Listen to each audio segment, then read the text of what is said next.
my daughter, if I didn't work in agriculture, would have no reason to be on a farm.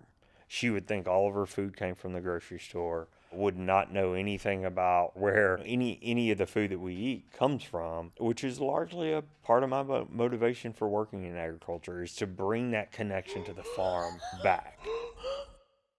Hey, it's Nate Disarro, and welcome to Titans of Industry, the podcast where I talk to industry leaders and innovators who are at the top of their game and leading the pack in their fields, uncovering some of the best stories in today's business landscape.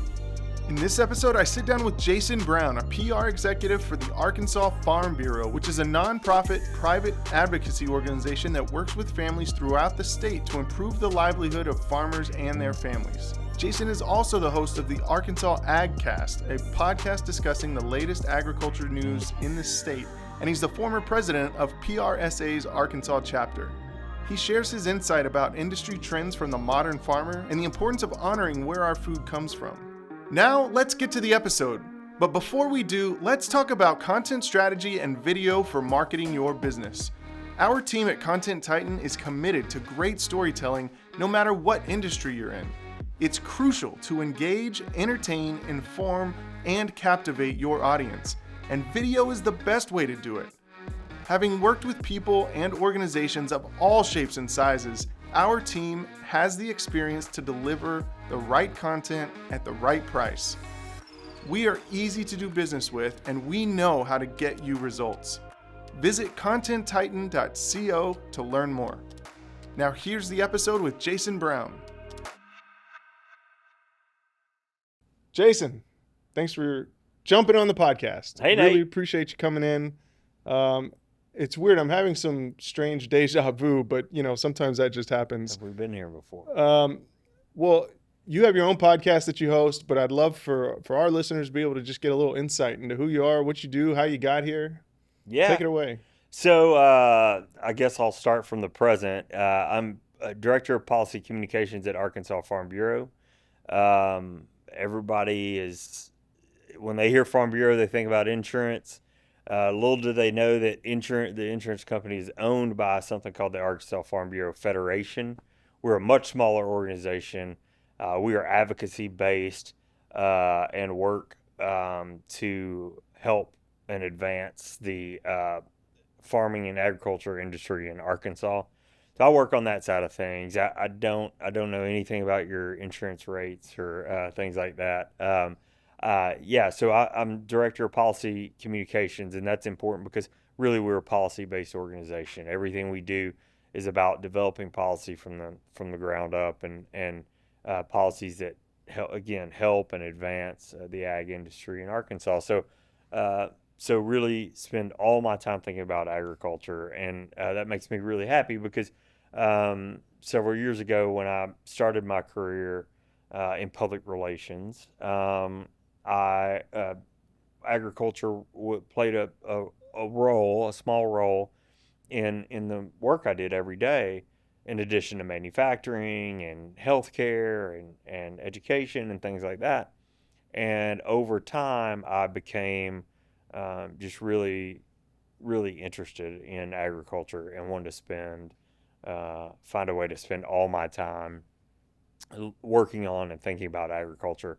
I eventually went on to a startup out of Boston, Massachusetts. It's the first unicorn in ag tech, and that was really exciting. Spent a couple of years there, left there to do consulting work for them and some others. And Arkansas Farm Bureau and I eventually joined up and have been there for some time now. And having fun. Yeah, it's great. It's as I was telling you, I spent the morning in a bee suit and have been in meetings since lunch, and now we get to talk.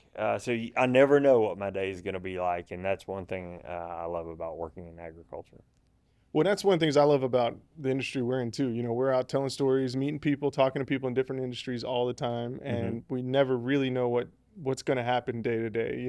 We plan, we schedule things, we think we have an idea, and then we show up, and there may be somebody in a bee suit that we had no idea was going to happen. Yeah. So we'll get to that a little bit more in a minute, but PR, communications. It's a world that sort of sometimes gets meshed in with the rest of marketing, or in some industries, just general communications. But break it down for me from, the work that you do, because you're both advocacy at a public level, public Mm-hmm. advocacy, as well as the PR side of things, right? Yeah, so sometimes that involves media. Sometimes that involves educating consumers about farming practices, or different um, applications of inputs and things like that. Sometimes it involves taking the work that we've done supporting FFA or 4-H, something like that, and amplifying that to a level where, so many more people can hear about it. You and I have talked on occasion, and we talk about sort of defining the role or the industry of public relations, and it's simply just building and maintaining relationships between an organization and its audience, or a company and its stakeholders or its customers, whatever that language may be. It's making and maintaining relationships. So that can be done in a number of ways. Certainly, a lot of people mainly think about um, media. I don't know. You may think about cocktail parties when you hear public relations. I don't know. I think about that meme that went around a few years ago. It's like what my parents think I do, what my friends think I do, that sort of thing. I think public relations falls squarely into that. Like, no one knows what I do. My wife, we've been married 12 years. She doesn't know what I do, but it's really about those relationships, building and maintaining those. And that can be through media. That can be through using our own content channels, whether it be social media channels, the website, a newsletter. It can literally be through the spoken word. Someone walking up in front of a group of influencers or legislators or a Kiwanis Club or something like that, and just communicating about things that are important to us or issues we think you should be thinking about. So a number of ways to it can wear. We wear many hats because our job is ultimately building and maintaining those relationships through communications. Farming is one of those industries that probably the majority of city dwellers like myself don't Uh-huh. think about every day. We Yeah, sure. eat 3 square meals a day, and show up at a restaurant or the grocery store, and there's the food, and we just take it and we go home and cook it, or somebody cooks it for us, or whatever the case may be. But it's probably one of the biggest and most complex industries there is, and certainly covers the most square footage, square mileage, square acreage Hmm. worldwide. But what's it like being able to communicate and advocate on for these people that essentially, without them, none of us are around? We're Yeah. back in the Stone Ages. Yeah. So one cool thing about farming is farmers enjoy like a 90% trust rate. I'm paraphrasing on the language here. But with the rest of the world, like, it's one of the most respected, trusted jobs, professions in all of the world, and that's a really good thing. You talked about food. Farmers are also producing the products that made the clothes that we're wearing.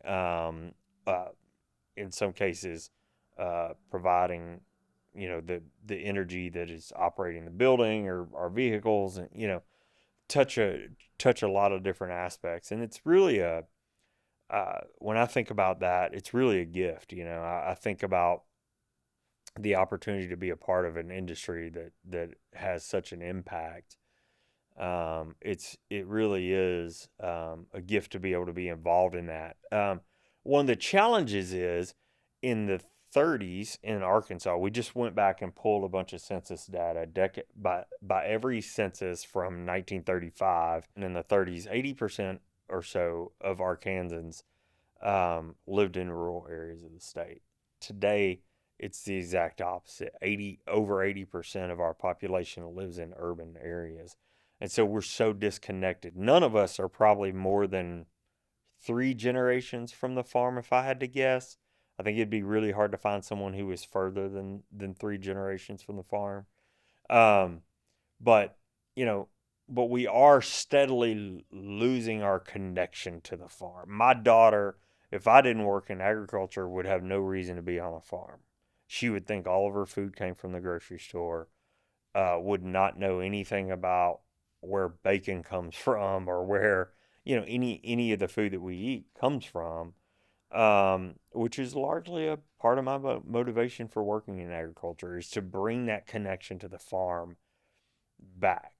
There's a huge trend of knowing where your food comes from right now, but really what that has been is maybe meeting the farmer at a farmer's market or something like that. We don't really know how our food is grown anymore. We don't really know that processes, even the path that it takes from the field to get to your table. And I just have over time just developed a real personal passion for understanding that and helping other people understand that.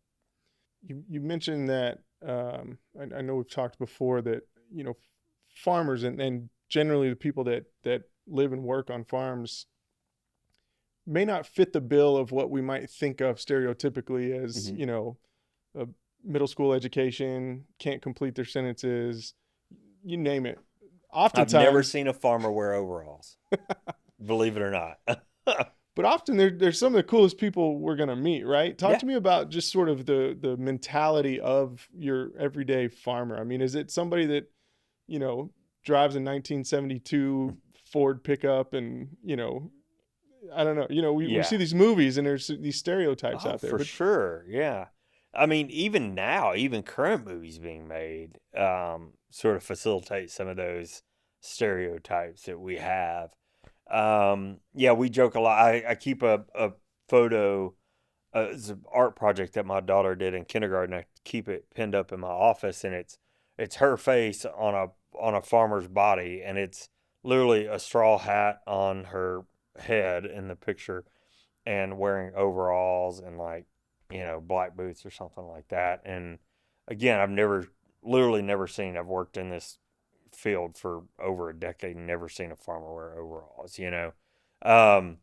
and so we do have that stereotype. But we talk a lot about broadband. You and I have talked about this issue, rural broadband. If you read the newspaper, if you read Twitter, if you watch the news, if you listen to the news, especially in the state of Arkansas right now, you are hearing the word broadband or rural connectivity. You're hearing something along these lines. The reason is, there's a lot of reasons, but one big reason is our farmers use technology every day in the work that they do. It's nothing to open a combine door, crawl up in it, and see 2, 3, 4 iPads. They're GPS guided. We think our podcast plays pretty well because farmers need something to do in the combine in some cases, because it's being driven by GPS coordinates.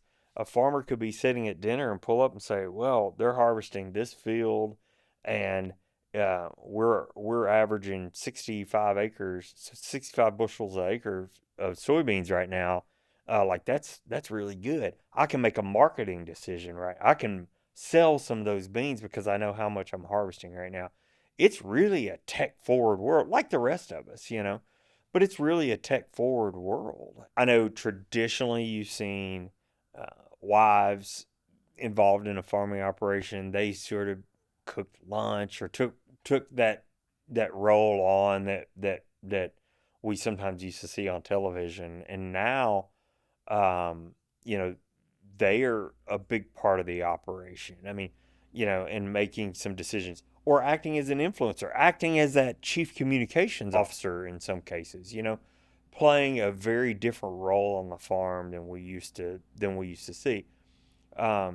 So yeah, I mean, farmers are not who we've been taught to believe they are in a lot of cases. They're really interested in doing things differently. They're really interested in doing things more efficiently because farming is fairly simple. Someone will call me out on this, but I've many times I've not heard objection. Farming's really simple. Do my outputs outnumber my inputs? And it's really that basic. And so farmers want to be as efficient, um, use as little inputs and products as possible, because it costs them money.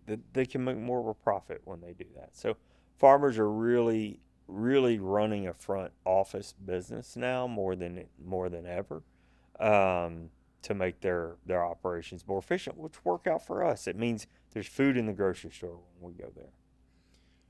You mentioned how advanced farming has become as far as the technology involved, and you spent time at the first unicorn in the ag tech Yeah. world. So what are some of the things, GPS guided combines, or whatever, Yeah. what are some of the cool things that are happening in the ag tech world that you see? Yeah, so tech is really would be at the forefront of that, and some of these things we've mentioned, GPS guided tractor. Um, that means not just within a harvest scenario, but in planting scenario. So I can plant a straighter row, which means I can get more rows. I can be accurate on the spacing between my rows, which means I can get more rows. I can do some things like, I can be more efficient in the planting and harvest of the crop. There's also technology within irrigation. We talk about polypipe irrigation. This is a large plastic. It looks like you've laid out the longest trash bag in the world at the end of a field, when it rolls out, and then we tie one end of it to a well, and then the other end of it we close off. So when we turn the water on, that thing fills up with the water. And then we go through and we punch holes in a way that all the water gets to the end of that field at the same amount of time. So if that field looks like a triangle, water would traditionally get to one end faster than it does the other. This gets the water all there at the same amount of time. So different flow rates based on the shape of the field means much less water usage, which means we're taking less water out of the aquifer, which means farmers' utility costs are down because they've got to use a fuel driven pump to get that water out of the ground. So we're using less water, we're using less fuel, we're using, and we're capturing that water sometimes at the end to pick it up and use it somewhere else. So that's somewhat of a technology efficiency, but it's also efficiency just in how we use the resources that exist. And then in some cases, it's pulling back on practices. So almost feels like we're taking a step back in time. No till. So that's a production practice where at the end of the year we're not going to go back and till that field up. We're just going to leave it alone and leave the roots there, the residue of the plant that we harvested there, which again is an efficiency, a sustainability play. It when there's roots in the dirt, when that wind starts blowing in wintertime, that dirt won't blow off. It helps capture more rainwater, which means we have to apply less water with our irrigation systems, all because we're doing things the way that we did 60, 70 years ago. So in some cases we take a step back, in a lot of cases we take steps forward. Those are just a few really basic examples of how farmers have evolved over time, and really all of that is driven by technology. Even no-till was you know was was was generated because we use technology to measure data points and things instead of making assumptions. So technology plays a really important role. Well, and you talk about the plastic piping. Quick shout out to Mm-hmm. Delta Plastics. We've done some work with them in the past, and other great companies doing the same thing. But Sure. the coolest part of that is it's a very simple piece of plastic that you roll out, and you Really. literally take a thing with a point and poke holes in it wherever you need to. Yeah. But they've also got really advanced software that's helping to Right. understand the grade of the field and sort of all the angles and everything that goes into it, so that the farmer's not guessing. There's no guesswork really No. involved. Yeah. It's a high tech operation, even though you're using some seemingly low tech tools to go with that. I may have shared this with you, but last summer I spent some time with a water engineer at the University of Arkansas Division of Ag, Dr. Chris Henry, and he really does a lot of research within um, soil moisture sensors. And your listeners and viewers certainly didn't come here to get a lesson on how to farm. So, but I think it just speaks to the point of things that a general consumer audience does care about, and that is the farmers being the best steward of resources that they possibly can. Soil moisture sensors. Farmers have almost always, since irrigation has been around, irrigated on a schedule. Hey, we haven't had an inch of rain this week, so let's give the crop an inch of rain. These sensors are actually telling the farmer through the use of an app or an iPhone, hey, look, you don't need to water because your soil has held on to the last rain that we've gotten, or you should water, but maybe it's half what you think it should be. So we're using real data, real ground truth to input or to educate us on the input decisions that we're making. Again, some of that stuff's not possible without Wi-Fi. Without some of this infrastructure being built out in rural communities. And not to even think about the fact that farmers are people too. They have spouses or partners that want to work from home, or kids who might need to do remote learning for one reason or another. A telemed appointment, I mean, all other aspects of life. And I think that rural broadband, which is a soapbox you didn't expect me to get on, but I think that's one way. I'm going to bring it full circle.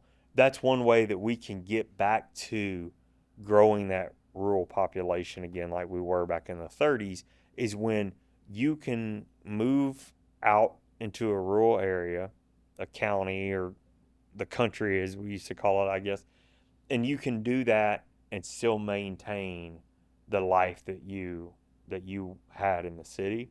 I think these things are important to grow back some of our rural communities. So I think that's 100% true. And, we just had the opportunity to tell a story of a former governor who was essentially partially responsible for the predecessor to rural broadband, which was rural paved roads, which you don't even think that would be a big deal. Yeah.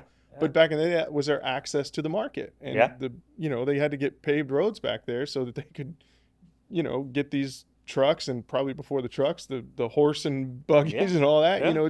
It's not easy to go on a muddy dirt road or a slightly gravel road to get all your products from the farm to the market. And so we're just really in the next phase of that sort of shift in society. And, roads back then were important. Now broadband's equally as important. Well, Arkansas Farm Bureau, really, it came about, it was a group of farmers that wanted to, really make sure that rural electrification made its way to Arkansas. And they had electricity out there just like you experienced in the cities. And we really view that broadband access as being the same as electricity was back in the day. I had an opportunity to talk to the grandson of the man who really started introducing the practice of pulling timber out of the woods with a truck rather than mules. And just think, if you've got the truck but no roads to facilitate that, then that advancement's not doing you any good. So these tools like sensors or GPS or whatever they may be, a number of these tools that farmers are using aren't really doing that good. If you go and pull up your speed test and you've got 2 megabytes per second, at home or at your farm shop. So we view this as a necessity. It's no longer a luxury item anymore. Yeah. Okay, so with the advancement of tech and the I would assume there's higher efficiencies that now farmers can use on the farm with, do people need to be behind the wheel of a tractor if it's being guided by GPS, things like that? The way farms are run is much different now than they used to be. Is it still as manpower intensive, or are there a lot of technologies that are pulling some of that out and you're using more machines and automation? Yeah. So, I don't know, I'm not I certainly am not the expert on autonomous farm equipment and implements. Like, I surely that's in development. In another life, I worked with the number one forklift manufacturer in the world, and got to see some of the coolest self-driving, autonomous forklifts and pallet jacks and things like that. Um, I'm out of my realm there when it comes to farm equipment, but labor is an issue on farms just as it is at your local restaurant who's cut service back to 4 days a week because they can't find labor. Farm work is hard work. It's not 9 to 5. It's outside regardless of the elements. It's heavy lifting. It's hard work, and we're finding the ag industry is finding it harder and harder to identify. And remember, and this factory is sitting in a location where the population has reduced immensely over time. So if you think about farming in that way, so the labor pool is really not that big to begin with, and then you take the type of labor that you're working with, it really becomes a challenge. So H2A labor has really become has really gained a lot of momentum in the state, and that is H2A labor. If you're not familiar, this is international labor force to come in, whether they be from Mexico, South African. There is even some European labor being utilized here in the state. It's really become a growing part of the labor force because we are, back to your original question, I wandered a bit, but we are still really intensely relying on physical labor, and don't see that changing drastically in the near future, at least. Talk to me a little bit about the tourism side of Yeah. the ag industry, because that's become something pretty interesting. We were talking about, honey farm earlier today, Yeah. and a lot of people are more interested now than they used to be about where their food comes from and what actually happens on the farm. Are we seeing an increase in ag tourism?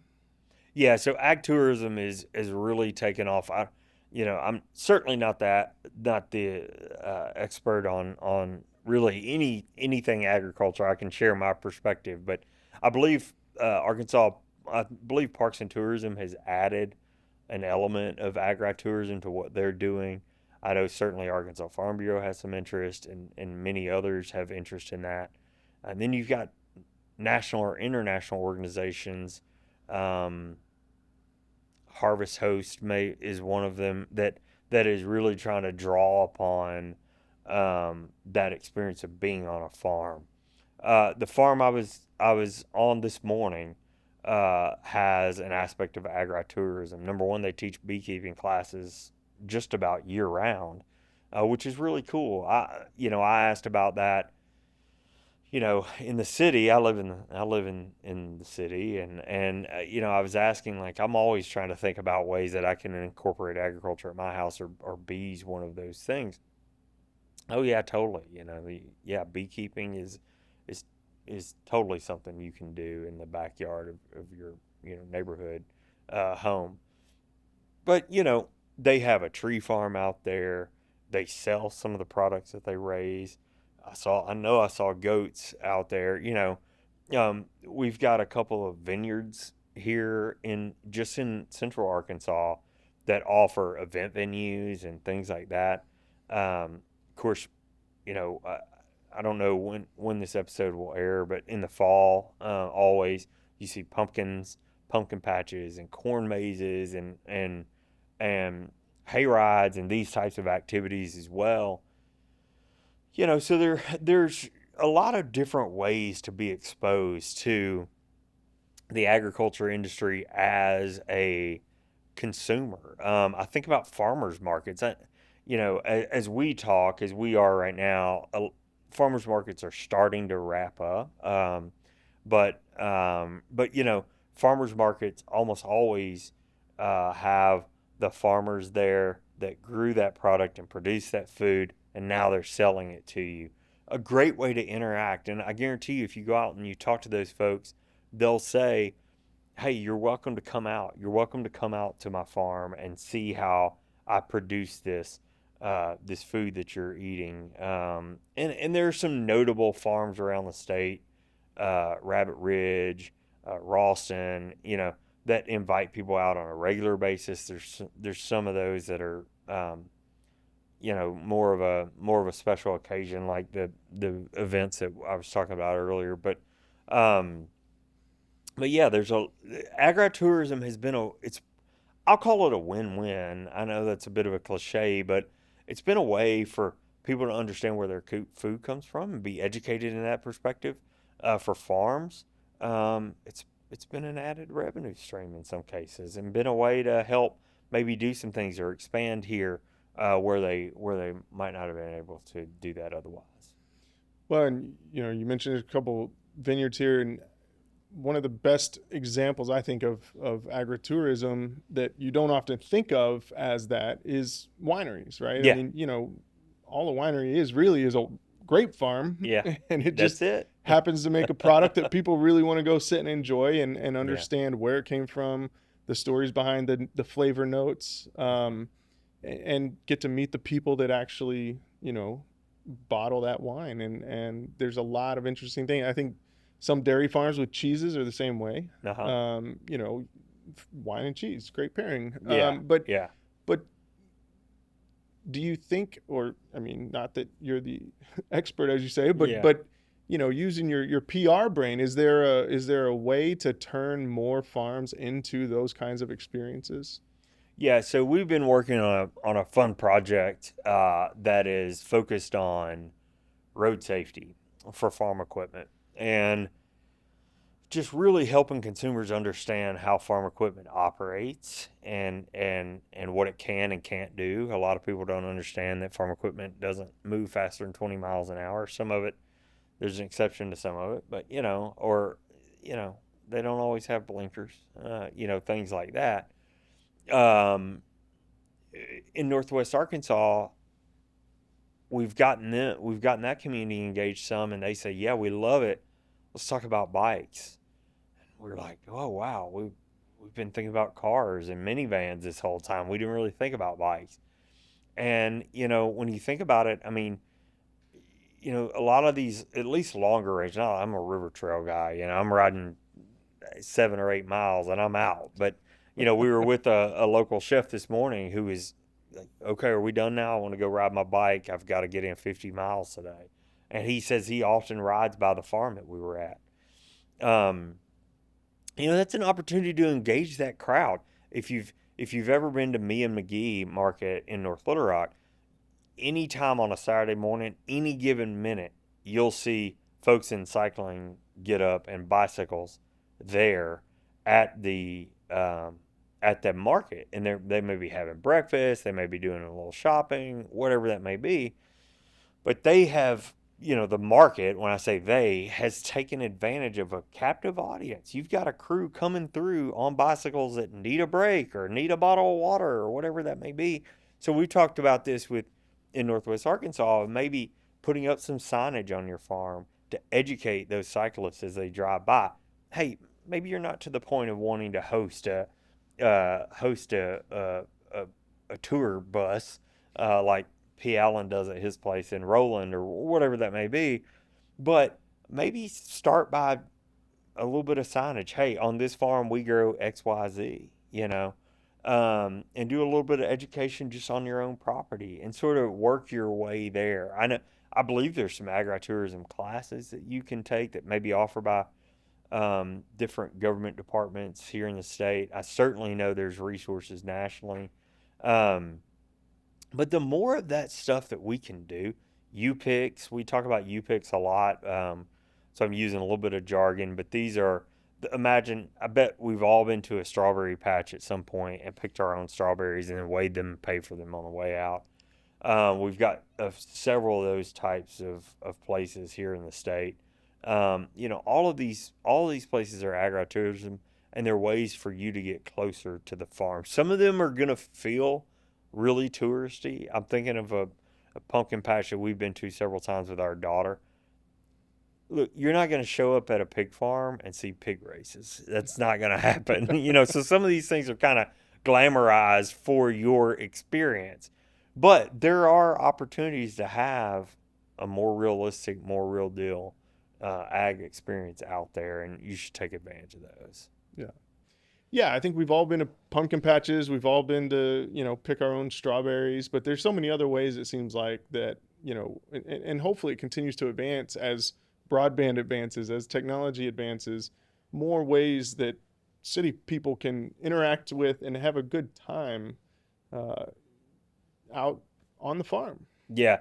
Farmers they're good storytellers. Like, I've never met a farmer, who didn't want to share about their operation, why they make the decisions they make, and things like, and especially, my gosh, if kids are involved. I've taken my kiddo on more farms, and I'm always like, is this the time that I get called into HR and like, don't, but it's because I want her to be exposed to that. And every time they're like, forget I'm even there, and they're taking her and showing her.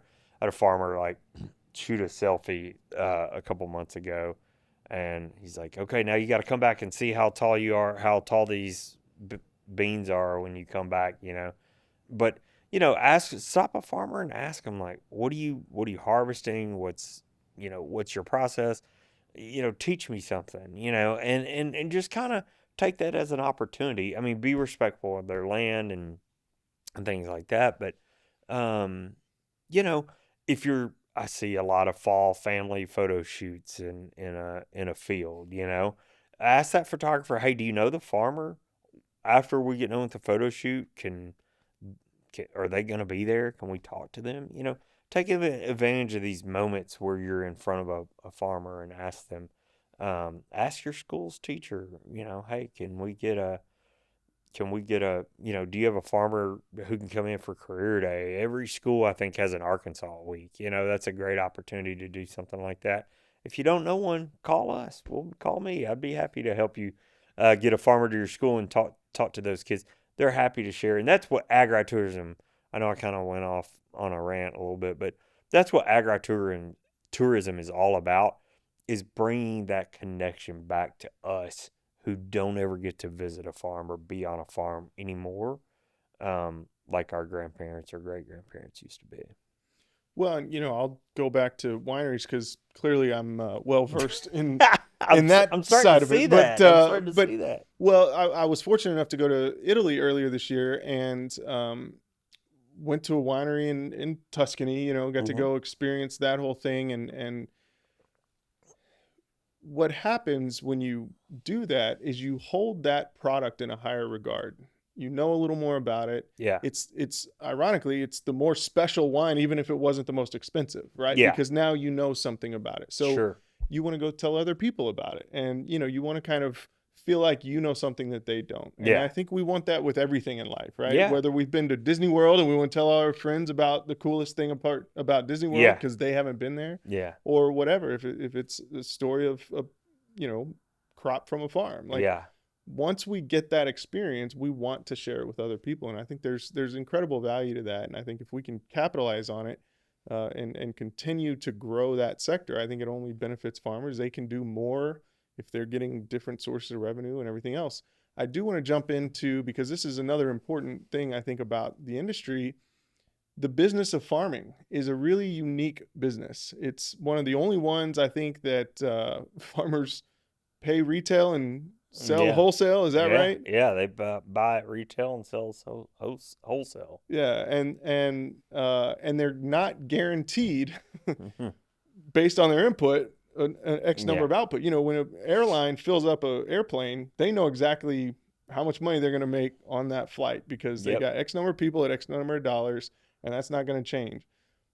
Farmers, on the other hand, could be a bad story. I mean, it's a weird business when you look at it from a business model. It's typically not a business model. People would be like, yeah, I'll get into that business. Well, in row crop, you think about row crop, and specifically, you're borrowing money at the beginning of the year to operate, and then you owe that money to somebody, whether or not your crop worked out or not. You still owe that money to somebody. So it really is a fascinating business. I think I said that before you finished your question, but No, I'm just curious. I mean, do we see the same business models, business practices? Are there shifts in those that allow farmers more leniency if something goes wrong, yeah. or is the technology allowing for better business practices to exist? Yeah, so technology is playing a role in this. We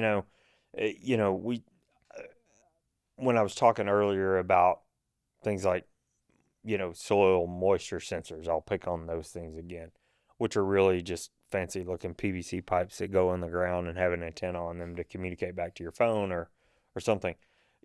Those types of things are helping on the money that it takes. So if I can water less, then if I come up on a 2-month drought like we had in the state of Arkansas, and I haven't spent as much on watering my crop, then maybe I'll be doing okay. I might be a little bit better off.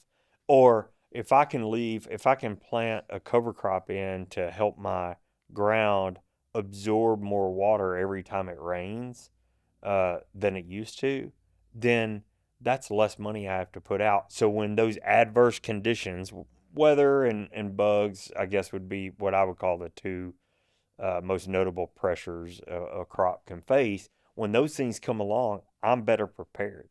We do things like crop rotation. So we don't grow corn every year on this same field. We rotate it out with other crops. That way, when bugs come along or fungus in the soil or something like that, it's better suited to fight that pressure. Technology helps us identify those problems earlier, helps eliminate them more efficiently, and do so across the large landscape that is a farm. I'm talking about mostly commercial production, but you could apply this to even a backyard, farm in some cases, or a backyard garden rather. Yeah. Something else you brought up earlier, you said the word and my ears instantly perk up, but you mentioned that every farmer you've ever met is a good storyteller. Mm-hmm. And, the business we're in, we love to tell good stories and we love to hear good stories. And when I think of farmer, I almost every single time go to the Paul Harvey sermon, Yeah. Dodge Ram commercial, Ram Mm-hmm. trucks. And he just perfectly lays out who the farmers are. This is So God Made a Farmer. If you're listening, you're not familiar with this, you can go to YouTube probably and search "So God Made a Farmer." Yeah, I mean, it was a Super Bowl commercial. Or Ram made it a Super Bowl commercial several years ago, and I think it took the show. I mean, Yeah. I don't think there was did. a better one out there. Yeah. But it painted the picture of who, I mean, this sermon, I don't know how old it is that Paul Harvey gave, but it's an old sermon, but it's still the way that it's told, the pictures they use, just the storytelling was phenomenal. Mm-hmm. But your job of telling the farmer story looks a little different Yeah. day to day, Yeah. right? What are some of the ways, the mechanisms that you use to get the word out there, to tell those stories? Communicating farmer stories, can be done in a lot of ways and for a lot of reasons too, for that matter. But, I'm thinking about the drought that we experienced in June and July. It was really extreme for all aspects of agriculture in the state of Arkansas, but especially on our cattle industry. What did they do when those pastures dried up? They started getting into their winter hay reserves, the hay that they had grown for winter, started feeding that because there was no food out in the pasture. Hay usually comes in 3 cuttings, sometimes 2 cuttings a year.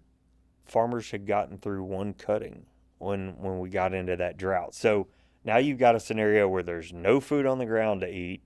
We've got to feed the food that we've already stocked up for winter, and we can't make more food for winter to replace what we're using. So, and we were on the brink of a weekend rain, the first rain we got a few weeks ago. So why is that story important to tell? We asked our economists to go out and start to quantify the damage and explain that a little bit.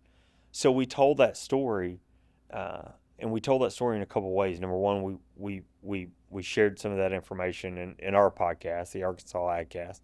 And then we started getting calls from news stations in town saying, hey, we've got some drought. And one reporter specifically called and said, oh, never mind, it's going to rain this weekend. I said, whoa, don't hang up. Don't hang up. Let me share something with you. And I started to explain this why rain this weekend doesn't matter to cattle farmers because they've done the damage for January, February, March, and beyond. Once you sell cattle off, it's really, you've either got to birth them or buy them. That's it. And when you sell them, you're not getting nearly the profit because those people have got to feed them, you know. So it takes a long time to recover from an event like we experienced this summer. And in some cases, the USDA just added 4 more counties to our disaster declaration last week. So in some cases, we're still growing in that damage. But we need to tell that story to consumers. Hey, beef prices may be a little bit higher. Here's why. But we need to tell that story to lawmakers and legislators, people who can make the decisions to provide some assistance, to get some help back in the hands of our farmers and ranchers so that, number one, there's beef on the, and I don't mean to create pandemonium. It's all going to be okay. But that way producers can continue to put that protein on the shelf and do it in a way that is still cost effective or cost efficient for us. So we've got one story to tell. Rain doesn't fix a 2-month drought, but we've got to tell that story in different ways. So in one case with the podcast, that's me and my co-host reading that news and giving a little bit of context. When the television station showed up, we put an economist out there to explain this. When you're talking to a legislator, let's see if we can get a farmer or rancher there to tell that story or invite that legislator out to their farm or ranch to see the actual impacts of that. So you can see one story to tell, and in that example, one story to tell has a different message for different audiences and a different purpose. And we use different channels to tell those stories. Well, I think that hits the nail on the head because, we talk to people all the time about how, oftentimes they think they have one story to tell. But really, the story, the rain doesn't fix a 2-month drought, that seems like one story, but there's so many different ways and angles and stakeholders that need to hear that story that you have to do it different ways. Yeah. You can't just focus on one method, one dart, one whatever you want to call it, and hope that solves your problem. You mention it from the USDA adds 4 counties. Well, some people hear panic or pandemonium or the government stepping in or it's a disaster or whatever. Yeah. Just like, when the pandemic first hit and airlines and hotels are getting, bailouts or whatever, everybody just hears that piece of the story. They don't understand the why behind it. They don't understand you got to keep these industries afloat or else it's bad for everybody. Yeah. And, so I think you guys telling your own story instead of just letting people hear one piece of something from, without context or disconnecting, or connecting the dots, certainly adds chaos. But that's why you have a job, right? Yeah. And in different ways. Like with this story, you notice I told you that entire sort of story about the drought impact, and I didn't use a single dollar figure. Now, the report, my economists are probably texting me right now because the report quantified that impact at $95 million for Arkansas cattle producers, that 2 months of drought. But here's the thing is, like, we've got a 3 or 4 page report on our website full of data and tables and things like that. At the end of the day, that's not meant for everybody. I can't go stick that one report into every person that we can see from our seats right now and expect them to care about it in the same way. So understanding who are you talking to, what is the most important thing to them, and then saying that thing to them is effective communications, and what I'd say is thoughtful communications. Yeah. And that's how you make storytelling productive. That's right. Which is ultimately the point. I mean, we got to do it with a purpose, unless we're going to go write books and sell them. Yeah, I don't think I have a future in fine art. So, Well, so let's peel back the curtain a little bit, figure out a little bit more about who you are. We'll do a few quick hit questions and wrap things up here. Yeah, so let's do it. First and foremost, are you a Netflix guy or a news guy? Probably a news guy. I check the news. I have a ridiculous amount of news subscriptions. All right. So what's your favorite book or the current book you're reading? Yeah, sure. So the book I'm reading right now is pretty fun. It's called What If? And the author was a literal rocket scientist. He was a contractor for NASA, and kind of as a side hustle, a lot of us have side hustles these days. He had an internet cartoon that he created on a pretty regular basis, and I guess on this website he had just an open forum for questions, for people to ask questions, and so he began to field like all these ridiculous questions that had nothing to do with the cartoon, which is like YXCB, I think, is the name of the cartoon. Anyhow, so he wrote a book where he gives the question, he restates the question and the person who asked it, and he gives the answer to this question based on physics and science. So it's things like, what if I started floating upwards in the air 10 seconds or 10 feet every minute, I think, what would happen? And he like goes into the whole scenario, and like, you'd be okay until you got to this elevation, and then you'd probably need a jacket. And it's just really fun. It's learning science in a pretty entertaining way, and he's got a great sense of humor. And I think he's written at least one follow-up, if not two follow-ups now. But I'm still on the first one, and it's pretty fun. Nice. I'm gonna have to check that one out. Yeah. What if? All right. What's the best piece of advice you've either given or received? Never present a problem without a solution. We all like to talk about our problems to a point sometimes of comedy. We joke about first world problems and things like this. But, we're all really quick to talk about the things that are bugging us and giving us issues. Especially in a professional setting, if you can always make it a goal to never introduce a problem without introducing a solution to that problem, I promise you people will notice.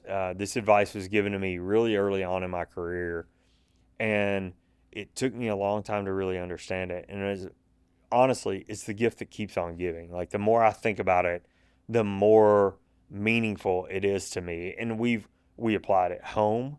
We've raised our daughter. Hey, don't come in here and tell us something's wrong unless you can tell us, give us an idea of what we need to do to fix it. It really is. And people will understand. People will not see you as the person who complains or just throws the red flag, in a time of issue or a time of trial.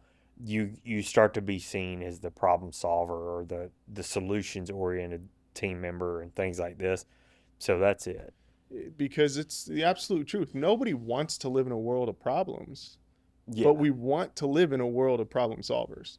And we all have something to gripe about. Look, at the end of the day, I could gripe to you about 3 things that happened today. And that's an important thing to process. Hey, save that for a beer or something. Like, you know what I mean? Do that over a beer and just kind of gripe and moan. But if you're stepping in to say, hey, we've been losing website traffic for the past 3 months, don't put a period on the end of that statement. Say, I suggest we do a content audit of the traffic that's driving, what the content's driving traffic to our website or something. Have that other part. And that may not be the solution that we end up with. And don't get your feelings hurt if that's the case. But you're being proactive in drive. And you may be a leader in that conversation. That somebody's like, well, I don't know if we should look at the content, but what if we did this? Yeah, I think that would be helpful. just make yourself the solutions person. I'm here for it. All right. What is the best thing you've bought in the last year for under $100? I have way too many, but a reusable water bottle. You know, the environment is a big reason why I got involved in agriculture as well, because I believe in the farmer's power to address some of the climate challenges that we have. And you know, everywhere I go, I see water bottles. We became campers during COVID, and we still continue that lifestyle. And you see a lot of water bottles showing up at campsites and things like that. And I think, you know, any little bit that you can do, spend $10 and maybe save some money on that case of water, and just think about the decisions that you're making as you move through your day. And so there's I don't know, there's a little bit cheaper than $100 purchase. I love it. All right, let's wrap it up. Best meal. What's your favorite meal? Favorite restaurant? You mentioned a chef you were hanging out with earlier. I don't know. Yeah, that was a good one. Oh my gosh, if I'm eating, my wife can tell you this. If I'm having one meal, it's probably shrimp and grits. I'm a Southern local vor to all ends. You know, I love all things about Southern culture, and food is probably at the top of that list. And grits are something that are so subjective. We have a restaurant right near our house that this weekend I had a bacon and grits quiche. So grits are sort of like, you know, one of the all-purpose foods. And when I've seen someone say, I don't like grits, and you give them a bite of grits, and they're like, all right, you changed my mind. Recently was at the Oyster Bar in Little Rock and had their grits, and I'm telling you, man, it's a game changer. So shrimp and grits all day, every day. If it's on the menu, I'm getting.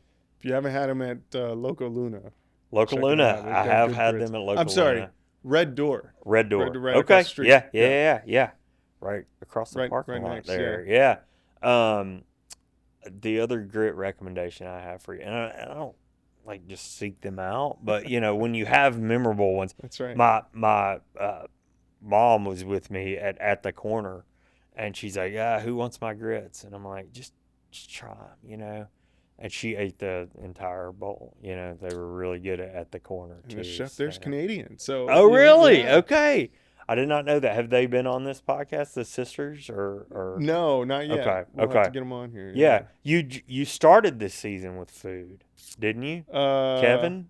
Yeah. Was Kevin on this? Kevin Shalen. We got started with the Mighty Rib, and yeah, you know, and then right after we recorded, he went off and, you know, made a silly little comment. In fact, I need to start adding this. I was going to say, this is going to be the first time we add this question to the quick hits. Okay. Dinner or supper? Kevin would be so proud. I know Kevin and personally, and I know he would dinner all day. I tell you, I'm Southern to the core and all that, but it's dinner. It's not supper. I've got to ask you now. Oh, well, my answer shall remain no, I'm kidding. You know, I'm a pretty literal person in a lot of ways, and I think supper is a slang term. That's how I'm going to, I know other people will come at me with pitchforks, but I think supper is a slang term in my mind. Yeah. But, you know, to each their own. Yeah. So supper clubs used to be a big thing. That's true. You know, I mean, so I don't know, but yeah. No, it's dinner for me. Breakfast, lunch, dinner. I love it. All right. Jason, thanks, man. I really appreciate you coming and having this conversation. It was a lot of fun. Thanks for having me. So much fun. And best of luck with the rest of the season. If you liked this episode of Titans of Industry, head to contenttitan.co/podcast for more episodes, or subscribe on your favorite podcasting app. Thanks for listening.